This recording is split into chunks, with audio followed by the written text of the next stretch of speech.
Hey guys, so hindi tayo makapag-bump. Dapat kanina pa tayong morning na nag-bump mga 11 AM. Kaya lang, every time na binababa ko si Matmat, gumagalaw siya at saka umiiyak siya. So kailangan ko siyang i-carry. Ngayon, it's 4:16 PM at wala pa rin ako napapump. Usually kasi, nagpapump ako twice to thrice a day kasi kailangan lagi akong merong store sa ref every time na humina siya. May mga times na mahina kasi yung milk ko, so at least meron tayong na store sa ref. So ngayon wala pa rin ako nasa store, and minsan may mga times na madaling araw nagtatry si baby na mag-milk sa akin. Tapos umiiyak siya. Ibig sabihin, hindi ko nabibigay yung milk na need niya. So, yun, kumukuha tayo sa ref. And, yun, super sweet niya. Ganyan lang. Gusto lang niya nakaganyan siya sa akin kanina pa. Try ko ulit siguro mamaya pagbalik ni Jepoy. Para siya na muna yung magbuhat kay baby. And right now, nanonood tayo ng vlog ni Angelica Panganiban na nagpapak siya ng mga gamit papuntang Taiwan. We are also planning, kaming dalawa ni Jeff, na makapag-travel kaming tatlo. Pero syempre, matagal pa yon. Also, I want to share yung mga binigay na Tiny Buds item sa atin ni Ate Kat. Lang naman sila, pero syempre, gusto kong i-share sa inyo yung mga items na yon para yun nga, documented din tayo, and sa banda dun, mabalikan natin na sa kanya galing yon. Meron din akong binili na item din. Galing siya sa Tiny Buds, pero hindi ko pa siya magagamit kasi sa May 8, ang first vaccine ni baby, yun sabi nila, yung after shot daw na yon, yung binili ko, malaking tulong daw dun na ipapahid mo dun sa kung saan tinurukan si baby. So, hopefully and praying na kapag nabaksina na si Matmat, hindi ganoon kahirap para sa kanya, and of course, para sa amin ni Jeff na mag-adjust. Syempre, may mga ibang baby na kapag nabaksina, nilalagnat, iyak ng iyak kasi may pain silang nararamdaman. So, sa ngayon, yun nga, pinagpipray ko na maging okay ang lahat. Kasi, yun nga, para sa safety din ni baby. Hey guys! So, today, nagka-time tayo na mag-film ng mabilis habang tulog si Matmat. Kasi kabababa ko lang sa kanya. So, share ko lang sa inyo yung mga items na pinadala sa atin ni Ate Kat. Love na love niya si Mateo Carler. Ganun talaga si Ate Kat. Super generous niya when it comes sa mga pamangkin namin. So, unang item is itong Sleepy Time na natural baby massage oil. Sabi nila, kapag ka daw ginamit to, mabilis daw makakatulog si baby. And kagabi, ginamit na namin siya. Although, groggy na siya, tas nakatulog na siya. Ang problem is, nung pinasa ko na si Matmat kay Jepoy, bigla siyang nagising. Tapos, ang bilis lang talaga. Nung nagising siya, yun na, hindi na kami kumbaga parang na-distract na siya, nasira na yung tulog niya, and nagising na siya hanggang alas 12 yata ng madaling araw or alas 3. Pero, I think effective siya. Pero try ulit namin siya mamayang gabi. Sana na talagang deep sleep siya mamaya kasi ang hirap kapag madaling araw gising pa rin. Ang nagiging routine namin, tulog kami ng umaga hanggang 10 AM or 11 AM, tapos gigisingin ko siya, tapos lunchtime na. So yung breakfast and lunch ko sabay na siya. Minsan ang lunchtime ko is yung merienda time. So yun, maglalagay ka lang ng few drops of this one.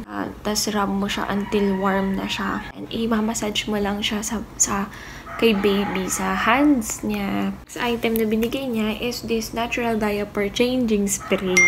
Ayan. Ito, na-excite ako kasi magagamit to kapag lumalabas na kami. Itong binigay niya sa amin is itong dry cotton wipes. I think itong dalawa is magkasama. Plan ko is kapag lumalabas na kami, nag-church na kami, or may pinuntahan na kami ng ibang lugar, magagamit natin to, lalo na kapag may pupo si baby. So, spray lang natin siya ng 5 inches away from that area, and then, pupunasan muna siya ng dry wipes. So, lalo na kapag nasa labas tayo, and hindi tayo makapag-provide ng warm water and cotton balls, kasi usually ganun yung ginagawa namin kapag nililinisan si baby. So, magagamit ng bongga to. So, ito ay nakatago muna hanggat hindi pa namin nalalabas si baby. So, next item na binigay niya sa atin is yung Quick Spray Baby Bottle Cleanser. Ayan siya guys, Quick Spray Baby Bottle Cleanser. Ang sabi dito, na hindi ko siya magets, pero I think ito yung mga mabilis ang i-sprayin mo lang yung bottle, tapos wawash na daw, okay na daw, hindi na daw siya kailangan brushin. Last item, ito hindi niya binigay sa akin, pero in-order ko siya sa Lazada. Kasi sa May 8, merong vaccine si baby. So, sabi nila, magagamit daw siya yung aftershots na tiny buds. Teka lang, open natin siya.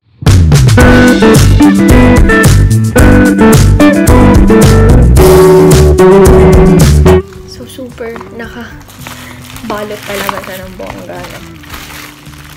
So, ito siya, aftershots. Original price niya is 180 pesos, pero naka-sale siya at meron tayong free shipping. Kaya nabili ko lang siya ng 142 or 143 pesos. Ayan, ito yung itsura niya. Aftershots, natural soothing gel. Yan, ito po siya. So, sana makatulong siya. Niya is 2025 pa. So, sana makatulong siya, lalo na kay baby, kasi syempre, first time mommy din tayo, and ayoko na makita siya na nahihirapan, no? So, that's it for today. Maraming salamat.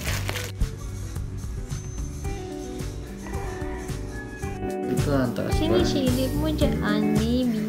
What are you looking? Good morning. It's April 21 and still tulog pa naman si Matmat. Let's start our day with our daily devotion. Actually, ngayon na lang ulit ako makakapag-devotion na kung paano ko siya ginagawa before. Like, nag-journal, yung adjustment, iba. Yung pahinga, like ngayon, medyo nakakabisado na natin and medyo nakaka-adapt na tayo sa adjustment, no? Ngayon, try natin na gawin unti-unti ulit yung mga nakasanayan natin before, hanggang sa masanay din si Matmat sa routine na pinapagawa namin ni Jeff sa kanya. So, sa ngayon, ina-alternate muna namin yung ligo niya kasi may mga times na hindi rin ganun kainit, may times na super init, so ayaw din namin na mabigla yung katawan niya. Plus, ano din kasi siya, deep yung sleep niya ngayon, so parang ayaw namin na ma-istorbo muna siya. Kasi kayo nagising siya from 4 AM to 6 AM. So, pinapatulog ko muna siya tomorrow, tsaka namin siya niliguan. Pero, at the end of the day, bago naman siya matulog, nag-wash up naman siya. Pinupunasan ko siya, nagsa-soft bath siya. So, ayun, hopefully nakakatulong yon para makapahinga siya ng mahaba din paggabi. Kasi doon kami nakakabawi ng pahinga. But sometimes, may mga unexpected, like bigla siyang gigising, tapos 2 AM, tapos tulog niya 5 AM. So, ganon. So, depende sa sitwasyon. Kaya, yun, ngayon medyo maluwag tayo, no? Kasi nakabawi ako ng tulog kanina from 1 AM to 4 AM, tulog siya. So, yun, medyo mahaba na yun for me.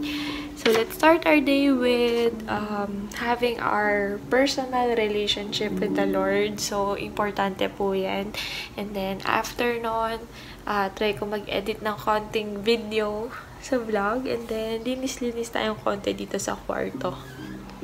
Who's to know what happens when the world ends? At least this is an okay bar for running into you. It's an awful house, and I wanted to get you out. I'm working on a plan right now.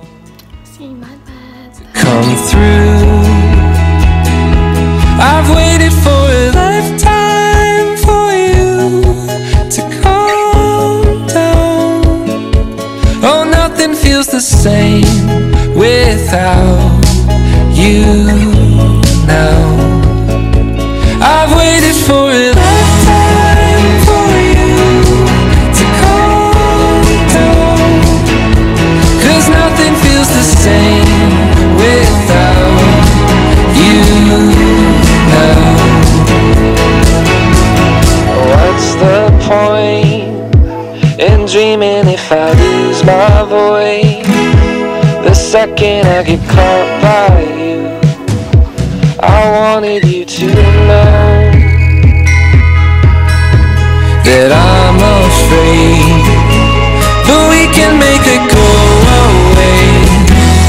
I hope you hear the things I say when I'm choked up next to you. I've waited for a lifetime for you to calm down.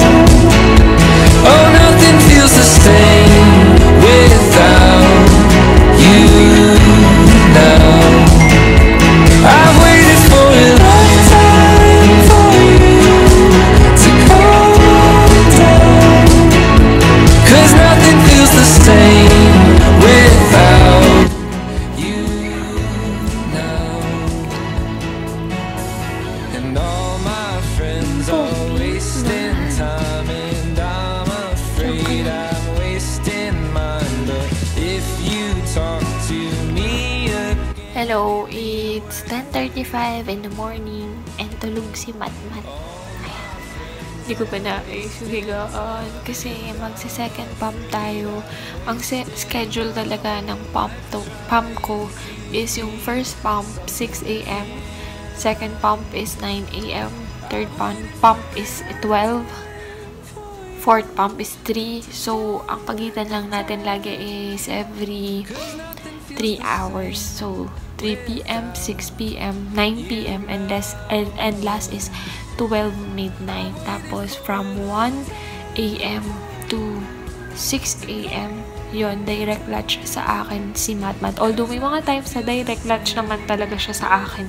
Pero I make sure na nagpapump pa rin ako within that hour. Kung hindi ko magawa na yung schedule na 9 a.m., dapat makapag-pump pa rin ako kahit 10 a.m. na. Para lang lumakas yung milk supply natin. Kasi sabi nga nila, parang supply ay parang sorry, I'm so super antok na. Parang sa business, kapag maraming bumibili, ibig sabihin, mas mahal siya. Mas dumadami. Pag mas dumadami yung bumibili, mas nagmamahal siya. Ibig sabihin, mas kailangan na mas marami rin yung ewan ko. Ang dami ko sinasabi. Kulit naman ito! Hey guys, punta kami ngayon kina Ate Kat. Dadali namin si Matmat. Hey, JP! JP! Ano masasabi mo? Nakita mo si Matmat? Masaya. Masaya. Yeah! Video pa lang. Tatlo na yung pick up nila? 4?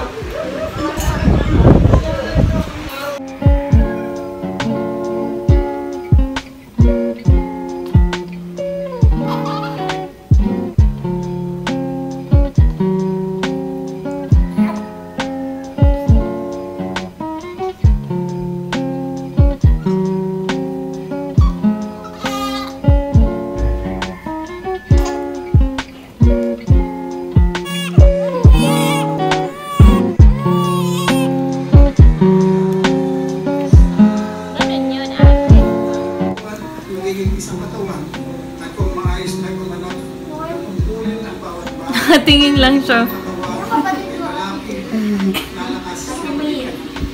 Kilala mo ba yun? Hindi mo na ata kilala yun eh.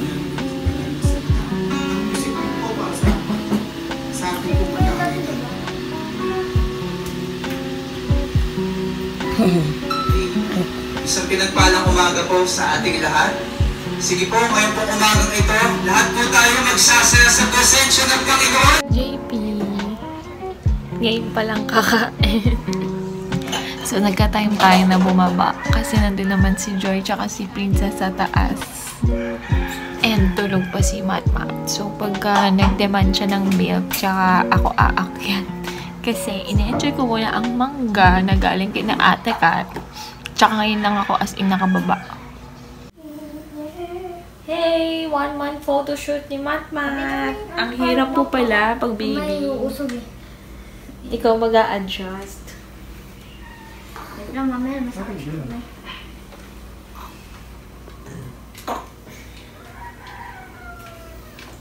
Ready muna. Magaling. Ako na lang kaya hawak. Video mo yung... Ako na kaya ko ito.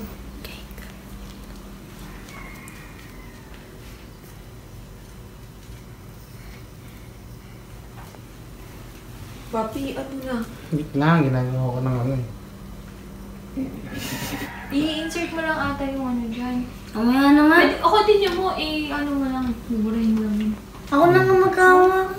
Nakatagilid. Dito nakatapat eh. Papi, tahimik siya.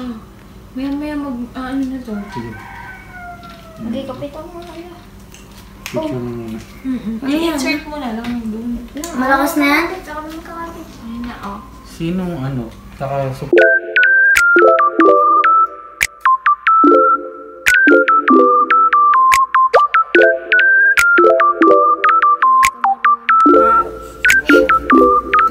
You get me.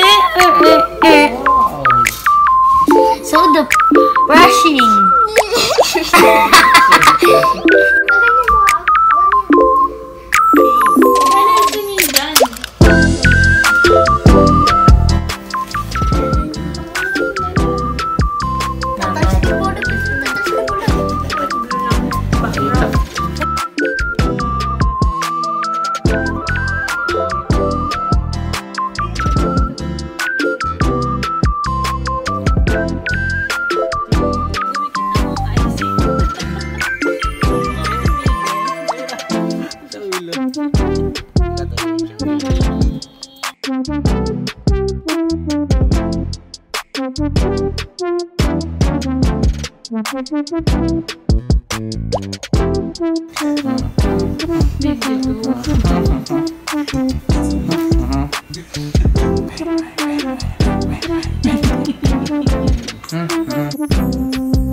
Hey guys! It's May 1 and holiday ngayon. Although wala naman talaga akong pasok kasi naka-maternity leave ako.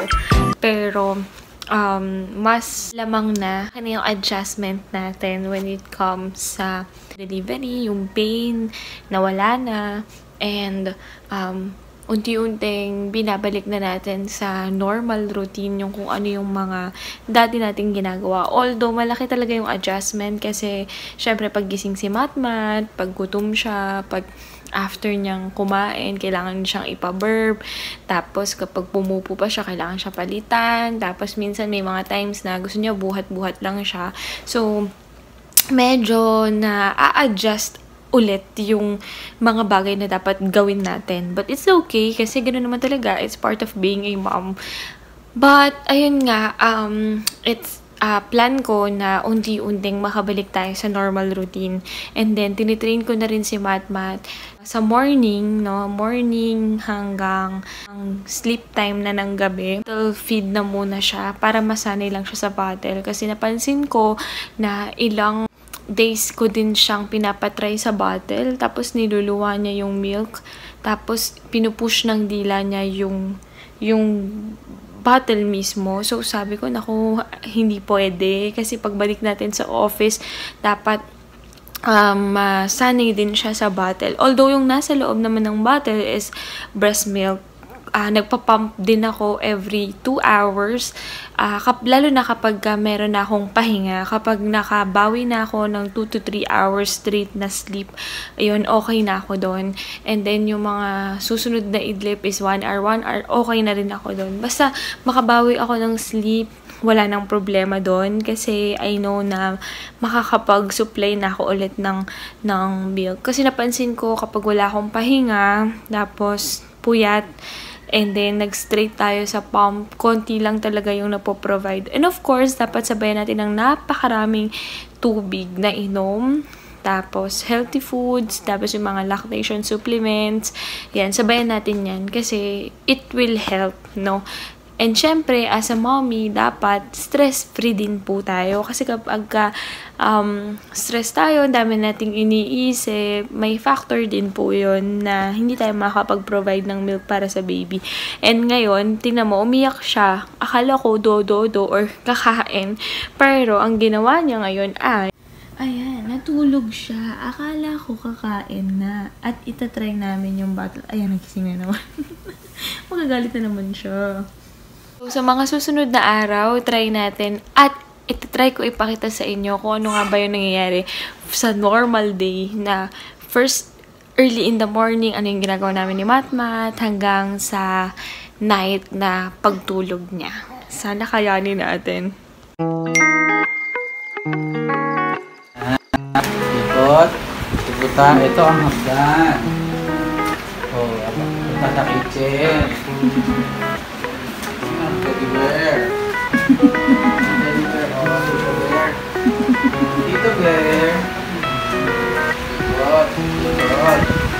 Ay, laway niya! Natulog! Laway?